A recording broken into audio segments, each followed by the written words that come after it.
আমার YouTube channel Prosenjit study একাডেমিতে স্বাগতম। আজকে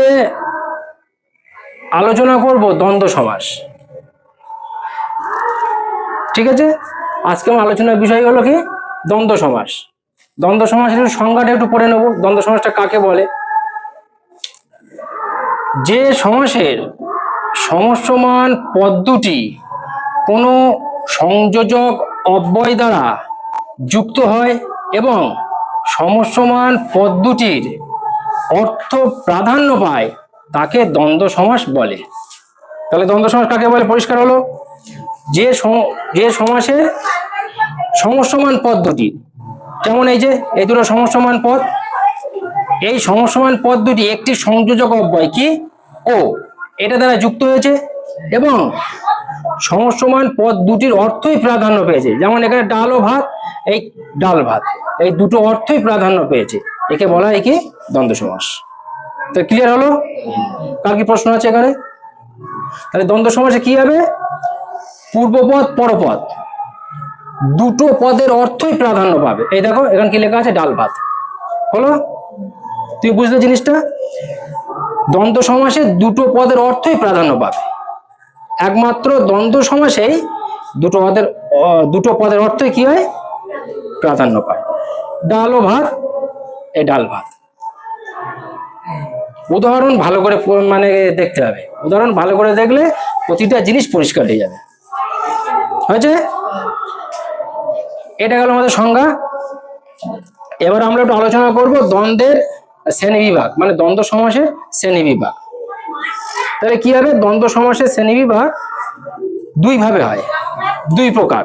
একটা গঠনগত ভাবে হবে আর একটা কি অর্থগত ভাবে হবে। হলো? হ্যাঁ, এবার গঠনগত শ্রেণীবিভাগের মধ্যে কি কি পড়ছে? গঠনগত শ্রেণীবিভাগের মধ্যে পড়বে উভয় সমসমান পদ বিশেষ্য, মানে দুটো পদে কি হবে? বিশেষ্য হবে। উভয় সমসমান পদে বিশেষণ, এই দুটো পদে কি হবে? সেক্ষেত্রে বিশেষণ হবে। 3 নম্বর, উভয় সমসমান পদই ক্রিয়াপদ, এই দুটো পদ সেই ক্ষেত্রে কি হবে? ক্রিয়াপদ হবে। 4 নম্বর, উভয় সমসমান পদই সর্বনাম, তাহলে এই দুটো পদ সেক্ষেত্রে কি হবে? দুটোই সর্বনাম হবে। ক্লিয়ার? এটা ক্লিয়ার হলো? এবার আমরা দেখব অর্থগতভাবে কটা ভাগে ভাগ করা যায়। তাহলে 1 নম্বরে কি হচ্ছে? সমার্থক দ্বন্দ্ব। 2 নম্বরে কি হবে? বিপরীতার্থক দ্বন্দ্ব। হ্যাঁ, আর 3 নম্বরে কি হবে? ইত্যাদি অর্থবোধক দ্বন্দ্ব। এই আমাদের আলোচনা করতে হবে দ্বন্দ্ব সমাসকে নিয়ে এইগুলো। হয়েছে? ক্লিয়ার? এছাড়াও আরেকটি দ্বন্দ্ব সমাস আছে, সেটা কি? একশেষ দ্বন্দ্ব। কি সেটা? একশেষ দ্বন্দ্ব। তাহলে আমরা এগুলো নিয়ে একটু আলোচনা করব, তারপরে লাস্ট শেষে গিয়ে কোনটা আলোচনা করব? একশেষ দ্বন্দ্ব নিয়ে। হলো? এইটুকুনি পরিষ্কার? তাহলে আরেকটু আলোচনা করি। দ্বন্দ্ব সমাস কাকে বলে? যে সমাসের সমসমান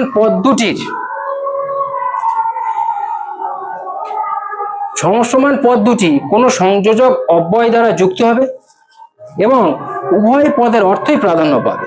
উভয় পদ মানে কি? এই একটা পদ আর এই একটা পদ, মানে পূর্বপদ আর পরপদ, এই দুটি পদের অর্থই প্রাধান্য পাবে, তাকে কি বলা হবে? দ্বন্দ্ব সমাস। হয়েছে? যেমন ডাল ও ভাত, ডাল ভাত। দেখো এখানে দেখো এই ডাল ভাত দুটো পদই আছে, প্রাধান্য পেয়েছে, দ্বন্দ্ব সমাস। তাহলে ক্লিয়ার? তাহলে হলো এইটুকুনি হলো। আর এখানে আমি দেখো নিচে দুটো উদাহরণ লিখেছি। আমি এই উভয় সমসমান পদ বিশেষ্য, উভয় সমসমান পদে বিশেষ্য, এটা নিয়ে আমি একটু আলোচনা করে দিয়েছি। কি কি?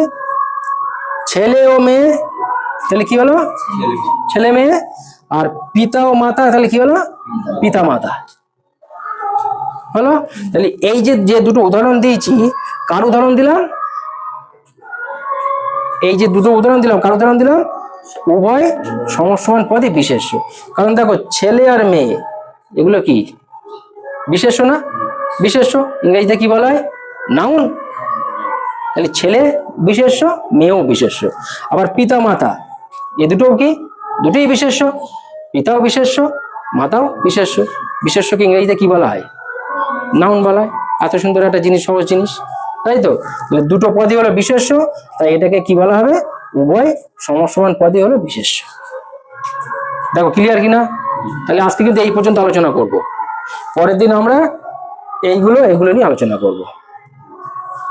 আচ্ছা, পরিষ্কার তো? কারোর কোনো অসুবিধা বুঝতে? তোমার অসুবিধা হয়েছে তো? ব্যাস, তাহলে আজকে আমার এই পর্যন্ত ক্লাস। ঠিক আছে, নেক্সট দ্বন্দ্ব সমাস পরের ক্লাসে আলোচনা করব।